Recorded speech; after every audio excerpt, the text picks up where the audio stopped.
j'étais à Odessa, précisément à Odessa, la ville d'Odessa. On s'y attendait pas du tout.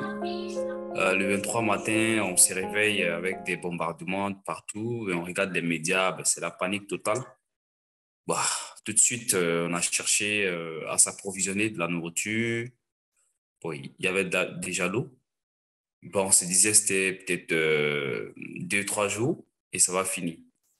Mais ça s'empirait au fur et à mesure parce que les bombardements des camps militaires de certaines grandes villes se sont effectués en même temps. Donc, quand on regardait le média, bon, ça courait de partout. Les gens faisaient les rangs pour faire des retraits, pour avoir la liquidité sur eux. C'était là et on attendait que tout se calme. Mais après, on attendait aussi voilà, on recevait des alertes comme quoi il faut tout de suite rentrer dans les sous-sols, il faut se mettre à l'abri, il faut vraiment rester chez soi. Chaque fois qu'on tentait de quitter la ville, on n'avait pas de départ, ni de train, il n'y avait même plus de bus. Ni des trains, ni des bus. Bon, les taxis, c'était devenu de business. Voilà, où pour un transport de 25 000 francs CFA, c'est passé tout de suite à 100 000 francs CFA. Donc, le deuxième jour, troisième jour déjà, bah, les gens ont commencé à faire leur bagage, quoi. Très, très difficile de sortir parce que c'est un parcours de combattant hein, pour accéder à un train. C'est un parcours de combattant. Là, on favorisait les femmes et les enfants.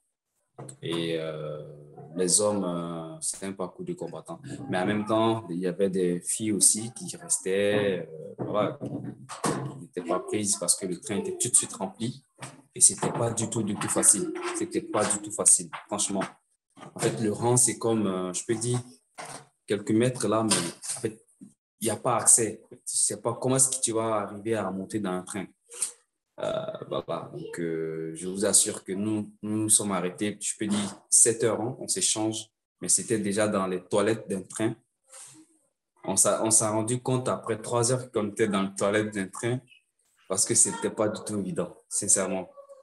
Voilà. D'autres étaient assis à même le sol. Et voilà, il y en a qui ont pris la route et la route aussi, l'embouteillage. Je connais des personnes qui ont fait pratiquement 6 jours hein, dans leur propre voiture. C'était pas évident. Bon, là, on a fait déjà 3 jours sans dormir, mais on se mettait quand même à côté. Il y a des petits magasins comme des supermarchés, des stations. De toute façon. Voilà.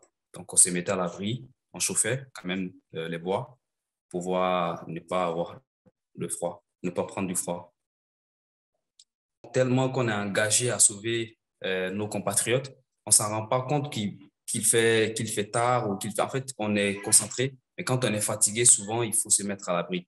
Du coup, quand il y a des bus pour venir un peu, parce qu'on est déjà côté Pologne, quand il y a des bus, on embarque pour venir se mettre au chaud.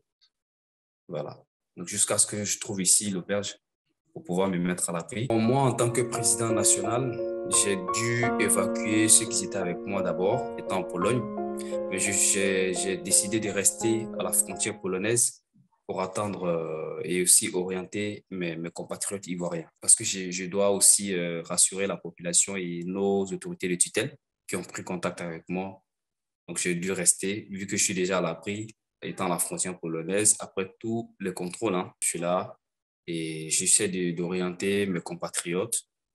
Voilà, et c'est ce que je fais. Donc, aujourd'hui, je pense que je vais faire la dernière vague. Notre gouvernement, je vais dire notre ministère des Affaires étrangères, a pris toutes les dispositions pour l'évacuation collective et immédiate des Ivoiriens de l'Ukraine.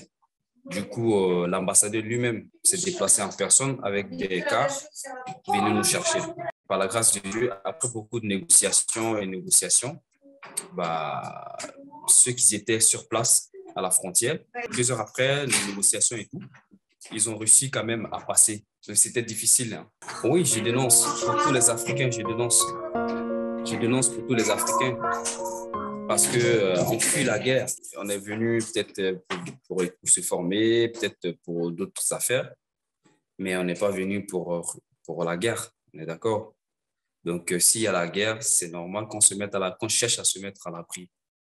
Et là, on nous refusait les sortir. Bon, là maintenant, je pense que avec beaucoup de bruit, je pense, les dernières informations, en ce qui nous concerne en tant qu'Ivoiriens, nos derniers ressortissants qui s'étaient bloqués sont maintenant rentrés par la grâce de Dieu et l'État de Côte d'Ivoire.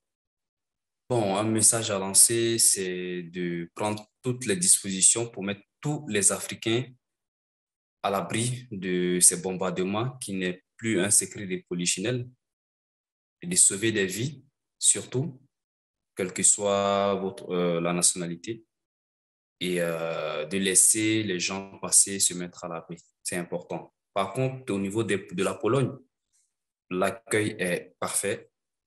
Ils font tout pour ne pas vous laisser assoiffés, affamés.